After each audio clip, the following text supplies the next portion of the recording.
meilleure façon de découvrir Epitech, je dirais que c'est de venir aux différents événements qui sont proposés, donc les portes ouvertes, les journées de découverte ou même les salons sur lesquels on peut nous rencontrer. Ce qui m'a vraiment donné envie de rentrer à Epitech, c'est que j'ai rencontré une fille qui était en 3e année qui faisait des game jams et des choses comme ça. Et comme moi je voulais faire des jeux vidéo, j'ai vu que je pouvais en faire à Epitech, donc ça m'a vraiment donné envie. Et après on a passé plus d'1 heure et demie à parler avec notre directeur, Émeric, et il était tellement passionné par ce qu'il faisait que j'en suis ressortie, j'étais là, genre c'est ça que je veux faire. Je suis passionné informatique depuis le plus jeune âge, j'ai commencé à l'époque la programmation en CM1 avec le fameux plan Thomson, on enseignait la programmation à tous les étudiants. Et là c'était un virus qui m'a piqué puisque c'est un domaine qui m'a jamais quitté. À Epitech, c'est vrai qu'on apprend, entre guillemets, on apprend à apprendre. L'idée c'est que les technos évoluent toujours au fil du temps. En apprendre une par cœur c'est inutile.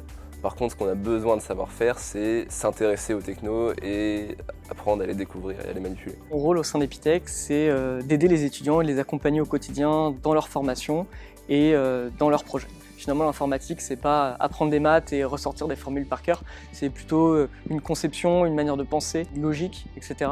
Et après, tous les autres éléments dont on peut avoir besoin viennent s'intégrer plus tard. L'employabilité est très forte en sortie d'Epitech à Nantes. On est à 100% d'embauche maximum après 3 mois de sortie d'études. Il y a vraiment une interaction très forte entre nos étudiants et l'écosystème de Nantes. Pour moi, ce qui fait que les étudiants d'Epitech sont bons, c'est qu'on a en fait une assez bonne expérience du terrain, que ce soit par le biais des différents stages qu'on nous fait faire au cours de notre cursus ou tout simplement par les projets dans lesquels on est formé à des vrais problèmes qu'on peut rencontrer en entreprise.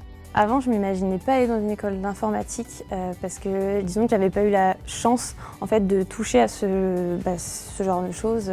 C'est-à-dire que c'était chez moi, mais étant donné que je venais d'un bac L, on n'a pas vraiment la possibilité comme par exemple en S, de découvrir cela. Et ADN, c'est ça, c'est dès le début, dès la sortie du bac, plonger à fond dans l'informatique. Donc exit le côté classe prépa, le côté hyper théorique scientifique.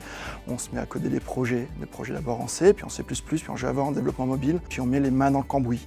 On met les mains dans le cambouis pendant 1 an, on comprend le fonctionnement du moteur, ce qu'on appelle la programmation en C. Et puis on avance et on escalade vers des outils modernes. Quel que soit votre niveau d'études, votre avancée dans la vie, vous allez trouver une formation qui vous correspond pour pouvoir trouver des métiers dans le monde du numérique.